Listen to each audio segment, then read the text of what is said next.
Existen registros históricos de un pueblo llamado en crónicas pali los Bakis, los hijos de Vaca, que en las crónicas chinas se llaman Xiongnu, una tribu nómada bárbara de origen incierto, quizás Mongolia, que irrumpió en el Punjab del siglo V de nuestra era como los heftalitas. Estos heftalitas del siglo V eran una rama de los hunos, una confederación de varias tribus nómadas, algunas de las cuales estaban avanzando sobre Europa Oriental en ese mismo contexto histórico. Sobre estos heftalitas que estaban en Persia y el Indostán no se sabe mucho sobre su repentina y absoluta desaparición. Hubo una guerra hacia mitad del siglo VI que puso en acción a las tropas de la alianza turco-persa del rey Khosrau en lo que pudo ser un posible genocidio heftalita, que situó el río Amu Daria y su antigua desembocadura en el mar Caspio como frontera de las dos superpotencias militares del momento. No se sabe cuántos heftalitas sobrevivieron y a dónde huyeron tras su holocausto en Persia e India, pero no pudieron ser pocos, pues era una comunidad importante, nómada, guerrera, mercenaria, con más que demostradas credenciales para la supervivencia en situaciones adversas. No pudieron quedarse en la zona sur persa, sino en el área turca, al norte de las fronteras políticas formadas a ambos lados del mar Caspio, al este por el río Amu Daria y al oeste por la cordillera del Cáucaso. Menos de un siglo después, en ese mismo contexto geográfico y con una estrecha relación lingüística e idiosincrática con el pueblo Xiongnu, hijos de Vaca, aparece en la misma región del Cáucaso Norte, donde solo pudieron exiliarse los Xiongnu, un pueblo de repentina aparición, tan misteriosa como la desaparición de los heftalitas. Eran los jázaros. Estos jázaros seguían siendo un pueblo bárbaro, nómada, y vivían de la guerra de los otros y del comercio en la ruta de la seda. Religiosamente seguían los cultos típicos de su origen étnico, un chamanismo nómada en donde se integraban rituales de sacrificio sanguinario y brujería. Era esa religión de la guerra propia de esta gran familia étnica, compartida a grosso modo con los hunos, los samoyedos, los mongoles y pueblos con unos mismos rasgos culturales del llamado Ciclo del Este. Sin embargo, a pesar de ser un pueblo culturalmente pobre, el poder de los jázaros se expandió considerablemente a lo largo del siglo VII, gracias a la explotación y el saqueo de la ruta de la seda y a la función política que una cristiana Bizancio extrajo de este ya reino de Cazaria, el cual había extendido sus fronteras hasta la región ucraniana de Crimea con la ayuda bizantina. Cazaria servía de barrera entre el amenazante califato omeya, que en este siglo estaba en expansión, y una Bizancio que no tenía grandes problemas en aliarse con estos misteriosos paganos llamados los jázaros, que se dividían en dos grupos, los akkazaríes y los karazaríes, en una extraña división tribal cuya naturaleza dual nadie ha conseguido explicar. Sin embargo, esta alianza bizantino-jázara no la veían con buenos ojos las autoridades religiosas cristianas.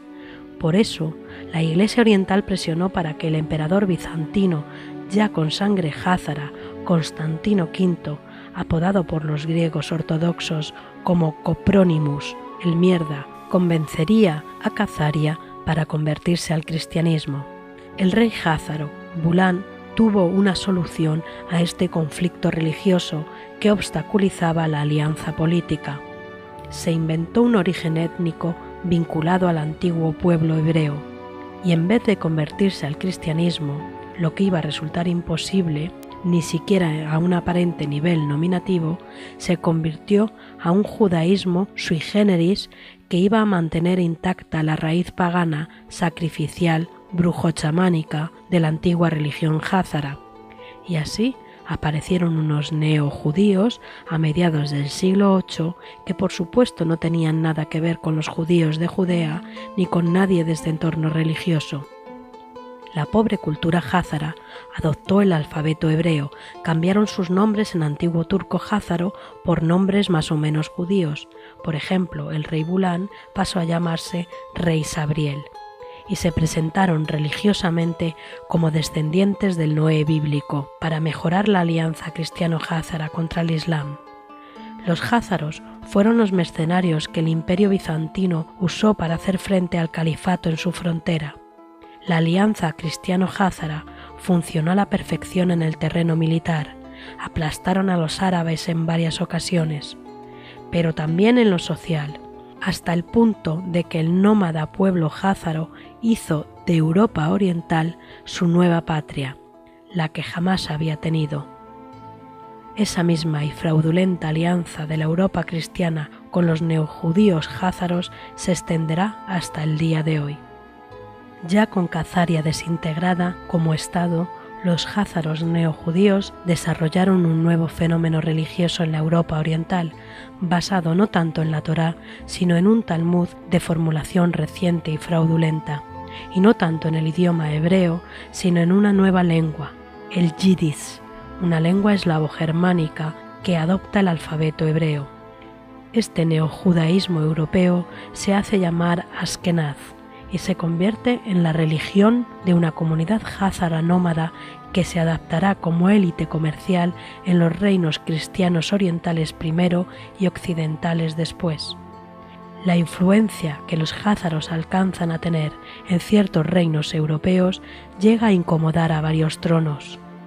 Esta expansión migratoria y social del pueblo házaro es advertida por ciertos gobernantes cristianos, como Luis II de Baviera en el siglo XIII, Luis I de Hungría en el siglo XIV y varios reyes de Francia, reinos germanos, Holanda, los reyes católicos en España en el siglo XV. Todos ellos emitieron leyes de expulsión de los neojudíos fuera de las fronteras de los respectivos reinos. En el siglo siguiente, el siglo XVI, prácticamente todos los estados aplican leyes parecidas para una comunidad extranjera ciertamente astuta, muy bien dotada para las ciencias políticas y que en unos pocos años manejarán todos los reinos europeos a su antojo e intereses. La cuestión judía había nacido en Europa y, como se puede comprobar, esta cuestión no tenía ningún trasfondo religioso a pesar del nombre. Este éxito definitivo de los neojudíos en su toma de poder europeo cristaliza en 1694 con la fundación del Banco de Inglaterra e inaugura un siglo con varias misiones políticas para los házaros neojudíos, basadas todas ellas en su movilidad internacional, sin un país propio como sede. Actuaban de forma metaestatal como prestamistas de diferentes reinos y reyes cristianos que ya se habían plegado a unos intereses que sentían como propios. Así, una dinastía de usureros askenazis afincada en Alemania, como los Bauer, conocidos después como los Rothschild, se sitúan a finales del siglo XVIII como agentes de confianza de los principales príncipes de Europa. La intromisión de los neojudíos no se queda en el plano político. Ellos saben desde su alianza con el Imperio bizantino que la Iglesia suponía ser su gran enemigo potencial, pues ella era consciente de la impostura y el auténtico origen y misión de estos mercenarios nómadas. Por ello, se inicia una campaña de destrucción eclesiástica y de infiltración en la institución católica, condensada en las agrupaciones masónicas del estratega político Adam Weishaupt. Estas intrigas explotan en una revolución francesa, a medida de los intereses de los banqueros centrales y la masonería askenazi. Simultáneamente, el prestamista Nathan Meyer Rothschild se muda a Londres para 10 años después convertirse en el dueño y señor del Banco de Inglaterra. Jacob Rothschild se instala después en París y hace esencialmente lo mismo con el Imperio francés.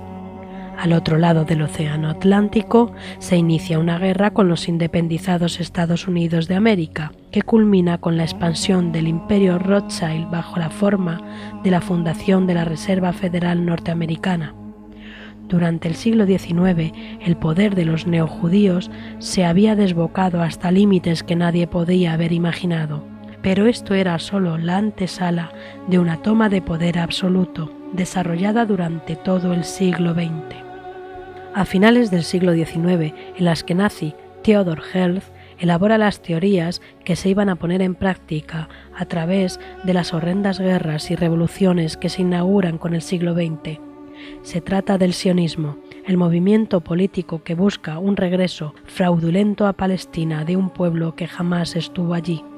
Un año después de la fundación de la Reserva Federal, se declara la guerra que culminará en una institución internacionalista controlada por los sionistas, Sociedad de Naciones, actualizada después como ONU, que trabajará en el subterfugio para espolear otra gran guerra 20 años después. La Segunda Guerra Mundial supone un catalizador de los planes sionistas. Finalmente, se declara el Estado moderno de Israel en 1948 y se divide el poder del mundo en dos bloques de gobiernos controlados por los neojudíos. Estos dos bloques desarrollarán una escala bélica y tecnológica sin precedentes en la segunda mitad del siglo XX, en una revolución absoluta del control militar y social que nos lleva a la síntesis del momento presente. Tras el colapso soviético y una teatral Guerra Fría, usada como pretexto para el desarrollo bélico-tecnológico más allá de las estrellas, vemos ya en pleno siglo XXI como dos entidades házaras, dos fuerzas hermanadas racial y espiritualmente, gobiernan el mundo en su totalidad bajo un régimen tiránico de control bancario y militar.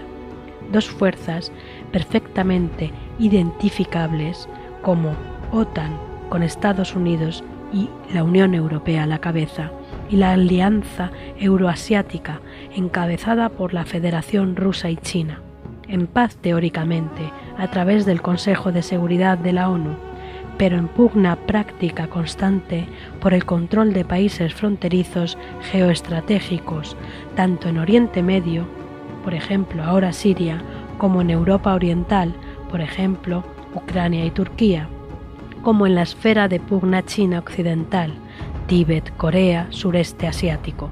Un mundo bipolar en manos de dos entidades bárbaras que se reparten todo cuanto existe en la Tierra. Un mundo gobernado por un monstruo bicéfalo surgido de las orillas del mar Caspio y que dispone de un poder tiránico global. Este es el nuevo orden mundial, identificable hoy en día. Any one of the Syrians I have met would speak more eloquently about the conflict than I ever could. Nearly 4 million Syrian refugees are victims of a conflict they have no part in. Yet they are stigmatized, unwanted, and regarded as a burden. So I'm here for them, because this is their United Nations. International humanitarian law prohibits torture, starvation, the targeting of schools and hospitals. But these crimes are happening every day in Syria. The Security Council has powers to address these threats to international peace and security, but those powers lie unused. The UN has adopted the responsibility to protect concept, saying that when a state cannot protect its people, the international community will not stand by. But we are standing by in Syria. It is sickening to see thousands of refugees drowning on the doorstep of the world's wealthiest continent. No one risks the lives of their children in this way except out of utter desperation. If we cannot end the conflict, we have an inescapable moral duty to help refugees and provide legal avenues to safety.